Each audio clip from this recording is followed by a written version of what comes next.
বলেন তো এটা কি ভর্তা? আম ভর্তা, জাম ভর্তা, কাঁচকলার ভর্তা, তেঁতুল দিয়ে অনেক ভর্তাই খেয়েছেন। কাঁচা মূলা ভর্তা খেয়েছেন এভাবে? কেউ কি বলতে পারবো এটা কাঁচা মূলার ভর্তা? কি যে স্বাদ! আসসালামু আলাইকুম।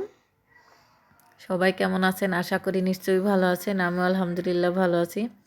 আজকে এই যে কাঁচা মূলা, সেই কাঁচা মূলা দিয়ে তেঁতুল দিয়ে ভর্তা করব।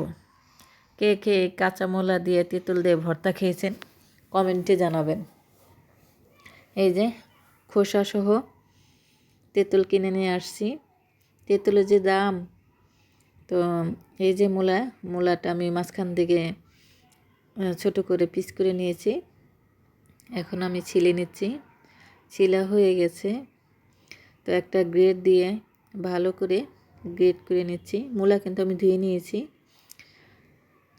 খোসা ছাড়িয়ে ভালো করে ধুয়ে এখন গ্রেট দিয়ে গ্রেট করছি। একদম মিহি হবে। কেউ চাইলে বটিটাও ঝুরি করে নিতে পারেন। বটিটা এরকমভাবে হবে না, তো গ্রেট দিয়ে করলেই ভালো হয়। তারপর আমি এক পিস লেবু নিয়ে লেবুটারও গ্রেট করে নিয়েছি। তারপরে যে কাঁচামরিচ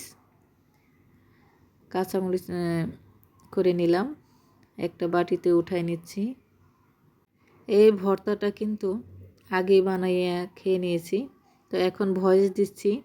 এই যে তেঁতুল দেখে জিভে কিন্তু আবারও পানি আসতেছে। হয়তো আপনারা বুঝতে পারছেন, আমার কিন্তু গাল ভর্তি পানি চলে আসছে। তো আপনাদের যদি পানি চলে আসে, এ দায় কিন্তু আমার না। আর মূলা দিয়ে ভর্তা করছি, খেতেতে এত সুস্বাদু। একবার হলো, সবাইকে বলবো একবার হলো বানিয়ে খাবেন। কেউ বুঝতেই পারবে না, না দেখলে এটা মূলা দিয়ে ভর্তা করা হয়েছে। 1 চামচ চিনি দিয়ে দিলাম, বিট লবণ, এখন কাসুন্দি, ধনিয়া পাতা, সরিষার তেল, লেবুর রস, তারপর ভালো করে মাখিয়ে নেব। ঝাল যেটা যে যেমন খেতে চান, বেশিও খেতে পারেন। তো আমি একটু ঝালটা কমই দিয়েছি, 2টা কাঁচামরিচ দিয়েছি। আমি কথা বলতেই পারছি না, আমার আবারও জিভে পানি চলে আসতেছে। তো সবাই ভালো থাকবেন। আমার মূলার ভর্তা কেমন লাগলো কমেন্টে জানাবেন। একবার হলেও বানিয়ে খাবেন। তেঁতুল দিয়ে মূলার ভর্তা